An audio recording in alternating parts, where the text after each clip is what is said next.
আসসালামু আলাইকুম। আশা করি আপনারা ভালো আছেন। আলহামদুলিল্লাহ আমরাও ভালো আছি। আজকে আমি আপনাদের মাঝে হাজির হয়েছি একটি গুরুত্বপূর্ণ বিষয় নিয়ে। এটা হচ্ছে বাচ্চাদের খাবার আপনি কিভাবে তৈরি করবেন। আমার একটা 3 বছরের বাবু আছে। আমি আসলে তার জন্য সারাদিন যা রান্না করি আমি চিন্তা করেছি এটা আমি আপনাদের সাথে শেয়ার করব। এখানে হচ্ছে আপনারা পোয়া মাছ দেখতে পাচ্ছেন, কোরাল মাছ দেখতে পাচ্ছেন, আর হচ্ছে টোনা মাছের কাবাব। এই খাবারগুলো হচ্ছে আমাকে বিশেষ করে একজন পুষ্টিবিদ সাজেস্ট করেছে। এটা হচ্ছে আমি আমার বাবুকে একজন পুষ্টিবিদ দেখাই। উনি আমাদের একটা রুটিন করে দিয়েছে আমার বাবুকে সকাল থেকে সন্ধ্যা মানে ঘুমানোর আগ পর্যন্ত আমরা যা যা খাওয়াবো। আমি চিন্তা করেছি ওই খাবারগুলো আমি আপনাদের সাথে শেয়ার করব। আপনাদের যদি বাচ্চা থাকে তাহলে আপনাদেরও সাহায্য হবে। আর যারা নতুন মা তারা তো আসলে চিন্তাই করেন কখন কী দিবেন, কিভাবে রান্না করবেন বাচ্চার জন্য। ওই জন্যই আসলে আমার ভিডিওটা করা। আমি আজকে রান্না করতেছি পোয়া মাছ। এখানে আমি তিন পিস মাছ নিয়েছি। মাছটা আমি লবণ দিয়ে ধুয়ে পানি ঝরিয়ে রেখেছি। এখানে আমি আধা চা চামচ হলুদ গুঁড়া দিয়ে দিলাম, 1 চা চামচের একটু কম ধনিয়ার গুঁড়া দিয়ে দিলাম, 1 চা চামচের একটু কম জিরার গুঁড়া দিয়ে দিলাম। এখন হচ্ছে আমি এটা ব্লেন্ড করা কাঁচা মরিচ ছিল, এখানেও আধা চা চামচ পরিমাণ হবে, ওইটা দিয়ে দিলাম। এখানে আমি আধা চা চামচ রসুন আর আদা বাটা দিয়ে দিলাম, আধা চা চামচ লবণ দিয়ে দিলাম। আমি 1 পিস লেবুর রস পুরোটুকুই দিয়ে দিলাম। এটা দিয়ে ভালো করে ম্যারিনেট করে রাখবো আমি 20 মিনিটের জন্য। এটা ম্যারিনেট করে রাখলে সব কিছু ঠিকঠাক মতো ঢুকে। আমি হচ্ছে আসলে ছোট বাচ্চাদের জন্য রান্না করলে মাছগুলো আগে ভেজে ফেললে কেমন জানি শক্ত হয়ে যায়।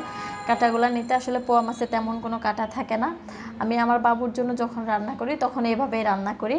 এটা আমি ঢেকে রাখলাম 20 মিনিটের জন্য। ফিরে আসছি 20 মিনিট পর। 20 মিনিট পরে এসে আমি একটি প্যান বসিয়ে দিয়েছি। প্যানে আমি পরিমাণ মতো তেল দিয়ে দিলাম। তেল গরম হয়ে আসলে আমি আধা কাপ মতো পেঁয়াজ কুচি দিয়ে দিলাম। এটা দিয়ে আমি হালকা ভেজে নিব, ব্রাউন করব না, ভেজে নিব।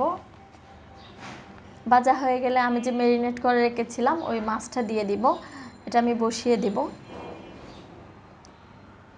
আমি এখানে বলে রাখি আপনারা বাচ্চাকে এটা আমরা অনেক সময় চিন্তা করি যে এই খাবারটা মনে হয় আমার বাবু নিতে পারবে না, ওটা আমরা কিন্তু ওইভাবে দিই না। আসলে আমি ডাক্তারের কাছে যাওয়ার পরে বুঝতে পারলাম যে আমি অনেক খাবারে বাবুকে এভাবে দিই নাই এতদিন।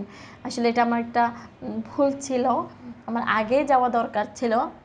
ও ছোট মানুষ নিতে পারবে না ওটা চিন্তা করতাম। আসলে ওদের একটা পরিমাণ আছে, ওই পরিমাণে দিলে সব খাবারই সে নিতে পারবে, কোনো সমস্যা না। ওদের তো স্টোমাক ছোট, আসলে ওরা তো অল্পই খায়।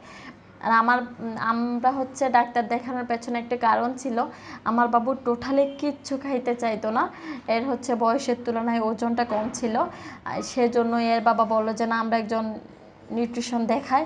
আমি মধ্যখানে একবার দেখিয়েছিলাম, ওর বয়স যখন 1.5 বছর তখন উনি আমাকে যেটা খাবারের থেকে উনিও একটা রুটিন দিয়েছিল, ওইটা আসলে আমার বাবু নিত না কখনো, মানে সে খেতে চাইতো না। আমি কষ্ট করে করার পরও সে খেতে চাইতো না। এখন সে একটু একটু বড় হয়েছে, অনেক খেলাধুলা করে প্রচুর পরিমাণে, এখন হচ্ছে মোটামুটি যাই হোক সে একটু টেস্ট করে দেখে, এই জন্য আমার রান্না করতে ভালো লাগে।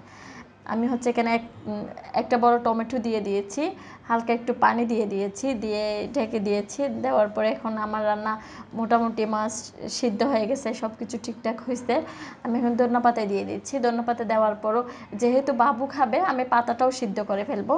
আমরা যে আমাদের জন্য রান্না করলে যে পাতাটা কাঁচা থাকে আমি ওটা রাখবো না, এই জন্য আমি পানি থাকতে দিয়ে দিলাম। এটা দিয়ে আমি আরও বেশ কিছুক্ষণ সিদ্ধ করব। আমি আমার বাবুর জন্য যা যা রান্না করি প্রত্যেক দিন আমি চেষ্টা করব আপনাদের সাথে শেয়ার করার জন্য। আপনারা যদি আমার সহজ রান্না দেখতে চান, সহজভাবে খুব সহজভাবে আপনারা রান্না করতে চান, তাহলে আমার চ্যানেলটি সাবস্ক্রাইব করে রাখবেন। আমি যখন যাই রান্না করি আপনাদের সাথে শেয়ার করব। আশা করি সবাই ভালো থাকবেন, সুস্থ থাকবেন, আমার বাবুর জন্য দোয়া করবেন, আমাদের জন্য দোয়া করবেন। আল্লাহ হাফেজ।